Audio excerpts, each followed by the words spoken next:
Então, vamos dar continuidade à última parte, né, de transferência, que o Freud, então, ele vai se questionar, então, o que ocasiona a transferência, tá?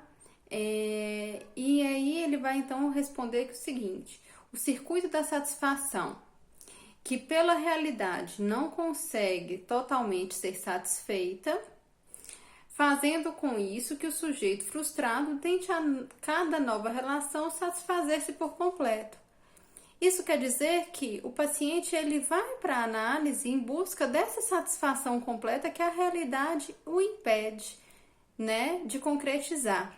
Isso tem muito a ver também com o texto dele, que ele fala dois princípios do acontecer psíquico, em que ele vai falar sobre o princípio do prazer e o princípio da realidade, que são dois princípios que desde o início da formação humana, do nascimento, o sujeito ele está aí convocado a se haver com a questão do princípio da realidade.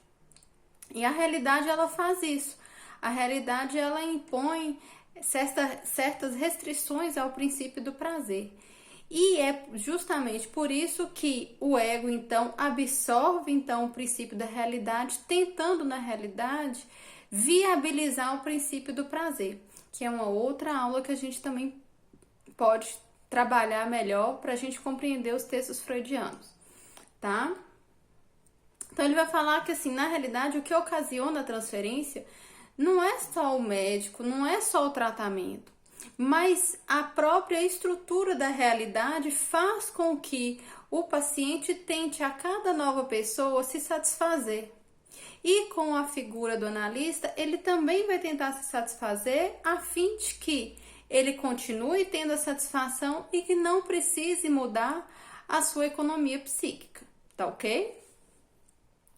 E ele vai falar, então ótimo, entendemos o que é a transferência, que é esse processo então de colocar o analista no lugar do objeto de satisfação, que ele faz isso para tentar resistir ao tratamento, na finalidade dupla de não mexer na economia psíquica, mas de também conseguir a satisfação que a realidade o coloca como frustrada, né? E que isso vai acontecer mediante as tentativas do analista justamente de fazer com que o método psicanalítico se instaure, que é a associação livre, e deixa o caminho aberto para os conteúdos inconscientes passarem. E nisso vem então a resistência para não deixar esses conteúdos passarem mais, porque já não encontra mais o seu esconderijo, e é a partir daí então que a transferência se instaura como sendo a maior das resistências. Tudo bem, apesar de ser lindo e maravilhoso tudo isso que ele consegue descobrir da relação, né, do analisante para com o analista, isso é importante de colocar, isso é um movimento, a transferência é um movimento do analisante para com o analista, tá? Isso é algo que acontece espontaneamente, não é um analista que instiga a transferência, não é um trabalho do analista, isso é feito do próprio analista do próprio analisante para com o analista, tá ok? Aí o Freud vai se perguntar então, qual então é a dificuldade no que se refere à transferência? E ele vai falar com a simples palavra, o manejo da transferência.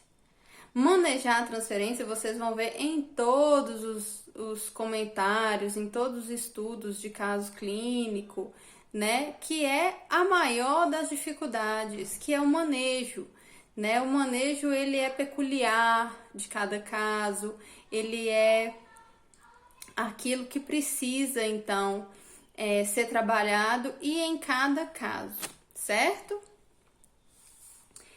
E aí ele vai falar que quando o paciente realmente entra em análise, é estabelecido então o vínculo transferencial, correto? Se o analisante vai tentar se satisfazer com a figura do médico, a parte insatisfeita do seu protótipo de enamorar, ele requisitará uma exigência de amor. Esse é o ponto central do texto Observação sobre o Amor Transferencial. Porque até então a gente basicamente tinha visto isso, um pouco dessa dinâmica, no texto Dinâmica da Transferência. Mas o que é que deixa isso aqui nítido, né? Nessa questão do amor transferencial? É que não só ele investe no analista como objeto de satisfação, como ele também requisita do analista ser investido também nessa forma de exigência de amor. Porque a gente sabe que a pulsão ela não cede de sua satisfação. Então, se ele investe no analista como objeto de satisfação, nada mais justo que o analista também invista nele como objeto. Para aí, então, ele ter o retorno sobre esse investimento libidinal. Pensem, se você gasta o seu dinheiro, paga e não recebe nada em troco, o que você tem? Uma dívida. E que você ficou no prejuízo. O aparelho psíquico, ele é exatamente isso. Ele investe na tentativa de recuperar esse investimento, né, na retribuição. Por isso que é tão humano esse sentimento de querer reconhecimento. O reconhecimento nada mais é do que essa tentativa de investir e de esperar, então, uma retribuição sobre aquele investimento que você fez. E é isso que o Freud está mostrando, que nesse jogo da transferência, ele vai, então, exigir do analista que o analista também invista nele, para ele ter, então, esse retorno da satisfação investida. Correto? Esse é que é o ponto. Por isso que é preciso de manejar. Por quê? Porque como que nós vamos fazer? Nós estamos, né? O analista vai sendo colocado pela resistência no local de objeto, né? De investimento libidinal, na tentativa de que ao colocar ele como objeto de amor, ele resista ao tratamento, mas que ele também consiga satisfazer a sua parte de que ele investiu, exigindo então nada mais justo do que ele exija do analista esse investimento que ele fez, né?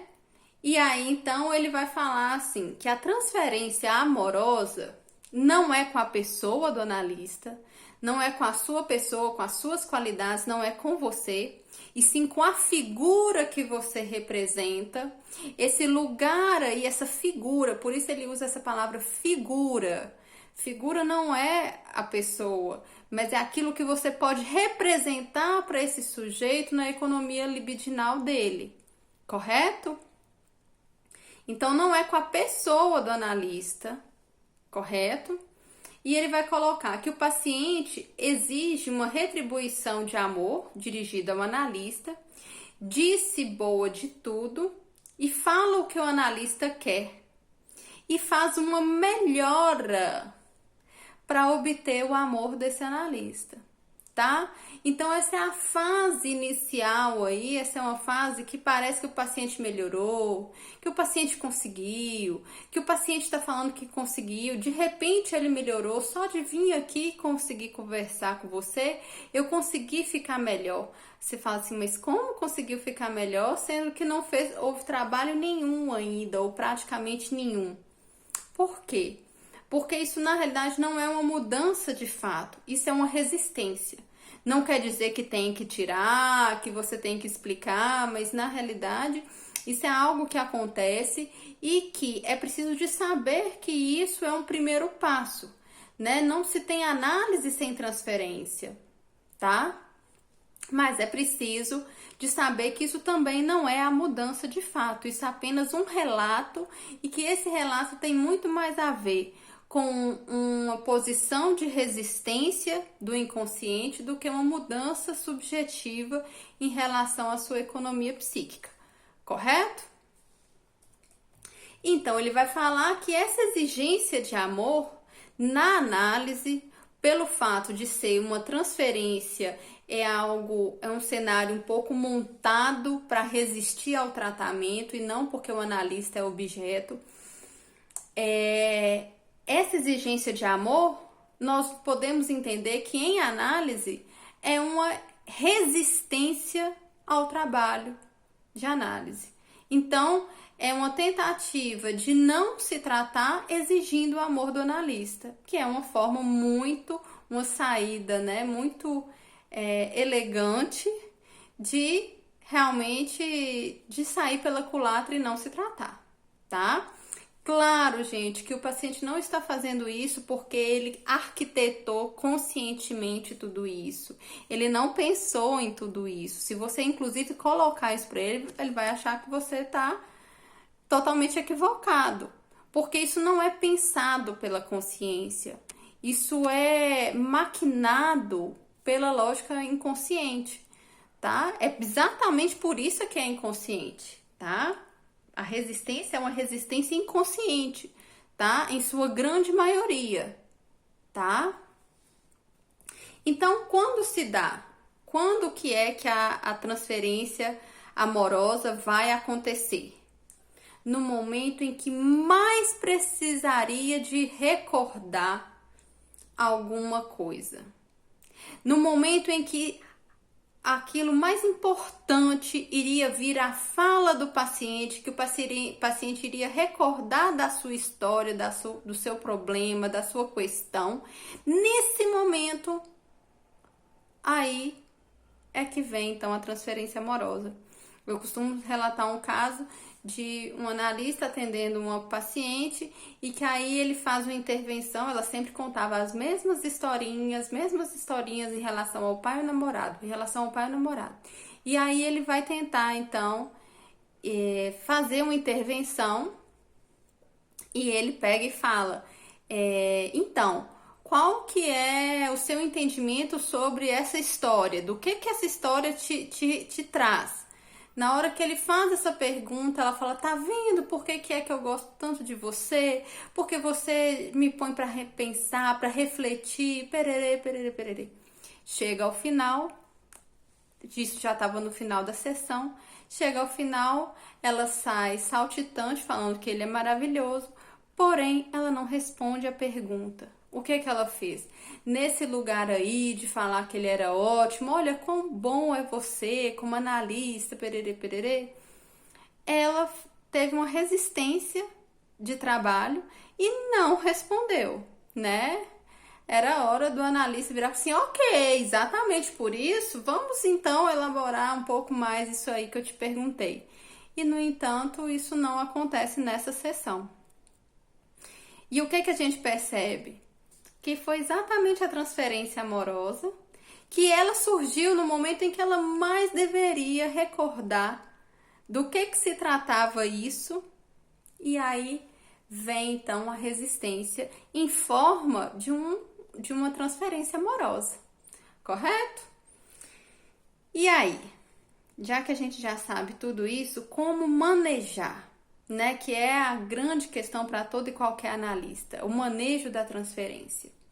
Se a gente retribuir, né? E retribuir tá aí apoiando, como se tivesse, né? Respondendo desse lugar igual, desse lugar compreensivo nesse sentido. Nossa, eu entendo o quanto você sofre, né? Esse lugar assim, quase que maternal, né? Se você faz isso, você mantém o problema e não trata, né?